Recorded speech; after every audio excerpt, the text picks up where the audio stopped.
January and February 2026 have the potential to change the next half-decade for the Miami Heat.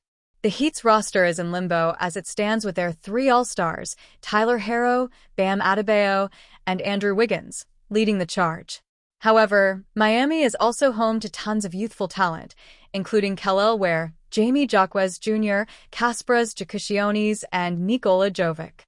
Depending on how the team performs in the first half of the 2025 to 2026 season, the front office could make major changes at the trade deadline. Could Heat begin rebuilding by trading Andrew Wiggins for a top 5 pick? Let's say the Heat crumble to start the year. It could push team president Pat Riley and company to jumpstart a rebuild.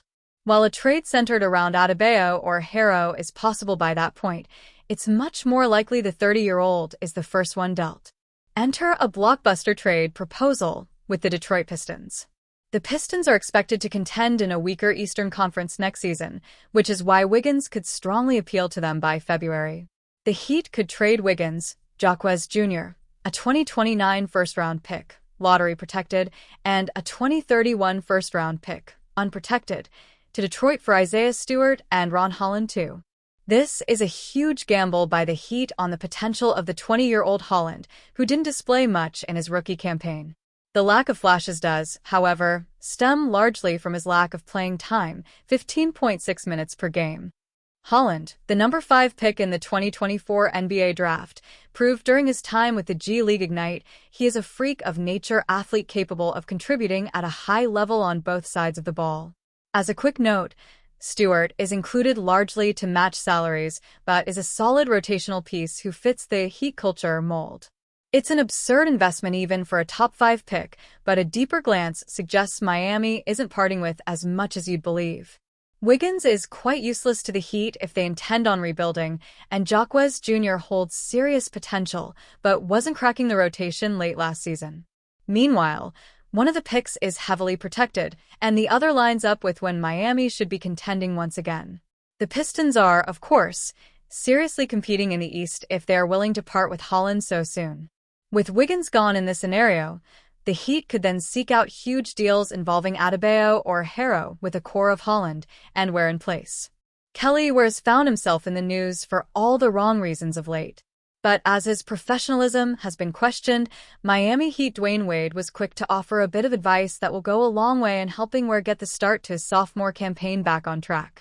In what could end up being invaluable advice to live by, as long as he's a member of the Heat's organization, Wade echoed that if Ware is going to listen to anybody, he should listen to SPO. Erik Spoelstra has done it all for the Heat. With the career that SPO has had with the Heat, it's hard to ignore that piece of advice from Wade. SPO has been through it all, and he's seen it all. He started at the bottom as a video coordinator and paid his dues by working his way up to the top of the organization. And one day, he's probably going to be the one calling the shots as the president of the team. SPO played a large hand in the development of some of the Heat's legendary players, from Wade himself to the likes of Tyler Herro and Bam Adebayo. Ware could be the next in line of great talents that have been marked by SPO's influence. But, as Wade said in the snippet, it takes buy-in. And, especially for young players, that's a difficult thing to do. Will Kel'el Ware reach his ceiling? But one thing that SPO did mention about Ware is that the talent is clearly there. For anyone watching Ware, that's pretty evident to see. But what makes a player special in the NBA is when talent meets buy-in. That's when we truly see breakout seasons and moments for players. For Ware, that could be the next step in his game. And these calls to action by both SPO and now Wade are clearly signs of what could be next for Ware. Whether Ware hits his ceiling or not as a player will ultimately come down to how he operates over the next few years. And that starts now. Over the last few games, we've seen Ware at his best. But, especially for Ware, the question is whether he'll meet the level of consistency that SPO is asking for. While Ware has seemingly answered SPO's call over the last couple of games, the biggest test for him will happen in training camp and when the regular season begins. But if Ware takes this advice from Wade in stride, he should find himself in the perfect position to be successful this season and beyond. The Los Angeles Lakers' off-season plan has been driven by the intent to become a more cohesive unit capable of contending for the title. Although the team has taken steps in the right direction, It's evident that these efforts aren't sufficient. The Western Conference is expected to be extremely competitive next season, especially as teams improve their roster strength. In this regard, the Lakers' efforts have seen them acquire Jake LaRavia to add wing depth and DeAndre Ayton to solidify their big man rotation. The purple and gold endure added pressure to become contenders as the likelihood of LeBron James requesting a trade increases with each passing day. To improve their chances of retaining their superstar, the front office must act quickly to acquire another to solidify their lineup. In a bold trade proposal shared by Sports Illustrated's Jackson Caudell and Rohan Rahman, featuring the Miami Heat and the Atlanta Hawks, the Lakers can fulfill all their goals at the price of their key assets. Let's take a look at the trade idea. Proposed trade details. Los Angeles Lakers receive Bam Adebayo.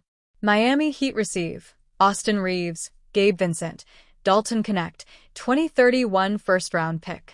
Atlanta Hawks receive Maxi Kleber. The Hawks play the role of facilitators in this trade, taking on the cap hit of Maxi Kleber's contract to give the Lakers and the Heat more leeway with navigating their salary cap structure. In this scenario, the acquisition of Bam Adebayo transforms the Lakers' starting rotation. Meanwhile, with Austin Reaves, Miami's backcourt becomes significantly more formidable. With this in mind, we explore the deeper impact of the trade on the teams involved. The Lakers form a Big Four. Bam Adebayo's arrival would usher in a new era for the Los Angeles Lakers. With the gifted two-way big man joining the team, the Lakers effectively form a Big Four with Luka Doncic, LeBron James, Bam Adebayo, and DeAndre Ayton. The frontcourt pairing of James, Adebayo, and Ayton has a lot of merit. Despite being slightly undersized for a traditional center, Adebayo remains a dominant defensive presence. Owing to his length, athletic ability, and strength, the 3X All-Star is capable of anchoring the team's defense while also being a key player on the offensive end. Last season, he recorded noteworthy averages of 18.1 points and 9.6 rebounds while shooting 48.5% from the field and 35.7% from three-point range. His ability to stretch the floor and operate from the mid-range made him a viable offensive threat. When paired with Ayton, the two big men would make for a formidable rebounding duo. Meanwhile, his athleticism would also make him a capable lob threat alongside Doncic, who is known to reward his centers. Adebayo's addition also gives a lot of flexibility to the team with regard to how they play James. At 40 years old, the Lakers would do well to limit the minutes played by their superstar to conserve him for the postseason. With a 27-year-old already shouldering a bigger role on defense, the Lakers could also look at James being given more time to rest during games. Adebayo also signed a 3-year, $160,838,784 deal, which will come into effect in the summer of 2026. Considering that James will be a free agent by then, the Lakers would benefit from trading for him now, as he becomes a part of the team's long-term plans involving Doncic. The Heat acquire young talent. This trade scenario sees the Miami Heat acquire a plethora of talented young players from the Lakers, as well as draft capital. With Austin Reaves becoming the most valuable asset in the package, the Heat would benefit from his arrival the most. Austin Reaves' addition would have a massive implication for Miami's current starting rotation. Considering that the franchise completed a trade to acquire Norman Powell from the Clippers, the addition of Reaves would effectively let them start with a three-guard lineup. Reaves' offensive upside has been acknowledged by several teams around the league. Considering his averages of 20.2 points, 4.5 rebounds, and 5.8 assists per game, the 27-year-old is capable of creating shots for himself as well as for his teammates. Reaves' arrival could complicate Miami's plans for Tyler Herro, given their similar roles and skill sets. But with the two guards running the Heat backcourt, Miami could be a troublesome team for opposing defenses. In addition to Reaves, the Heat would also acquire Gabe Vincent and Dalton Knecht. While Vincent primarily adds defensive support and experience to the backcourt rotation, Knecht brings a lot of value as a scorer.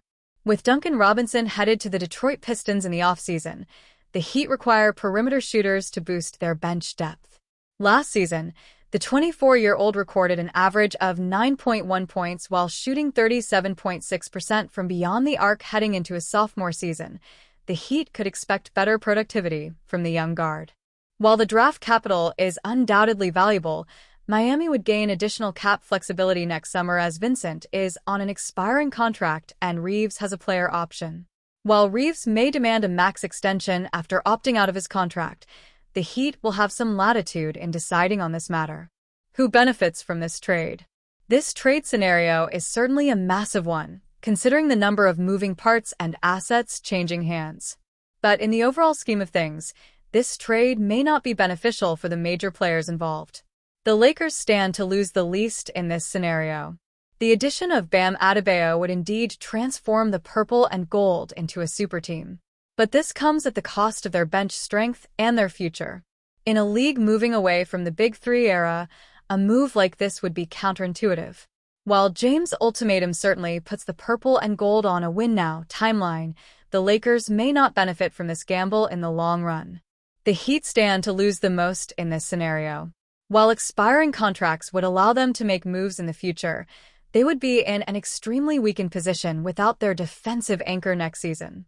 Kel'el, Ware shows promise, but expecting him to take over from Adebayo at this stage would be overestimating his abilities. In addition to this, the overlap between Reaves and Harrow could lead to more conflict in the backcourt than good, potentially leading to a greater drop-off in productivity. The Hawks may be the only team that benefits from this deal, as a healthy Maxi Kleber is still capable of contributing to a winning team. When also considering that he's on an expiring contract, Atlanta would enjoy cap flexibility for next year.